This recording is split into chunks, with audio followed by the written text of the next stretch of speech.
Hey guys, so first of all, my husband is watching football in the background, so don't mind the noise, but I did want to talk about a book I'm reading. It's called Sister Roar, and I actually just got this like a few weeks ago. It's by Kay Robertson plus Lisa Robertson, pretty much related to Sadie Robertson, which I didn't know until I started reading, so it was like, wow, small world. But it's really all about claiming your authentic voice, embracing real freedom, and discovering true sisterhood. Now, the reason why I'm recommending this book is because I've actually struggled with women friendships all of my life. So I noticed that what God's doing in the season of my life is just helping me see the importance of having women friends and of just being comfortable in a community with them, because that's something I definitely am not too comfortable with, but I am actually getting there. So I would say I was not as comfortable as I was today, like even a month ago.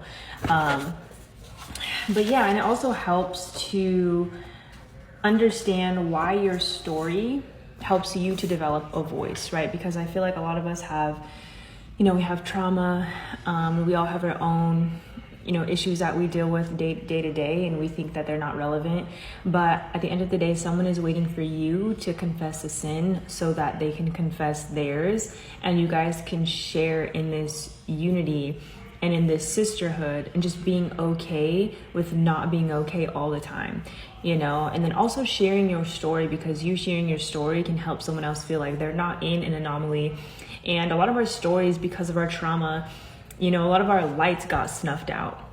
We didn't really understand that. Like, maybe you weren't a believer when this was happening, maybe you were, but I know my light has definitely been dimmed out starting at a really, really young age. Not really anything because of my family, just because of life. I'm going into school, girls are being mean to me, getting bullied in different ways, and it just affects you depending on like how you handle things. Like, I'm very, very sensitive, and even as a little girl, people are always telling me that I was annoying as a child and I was like super adventurous. I mean, hey, maybe I was, but no matter what I heard really affected me even coming into my adult years, which is so hilarious. But yeah, so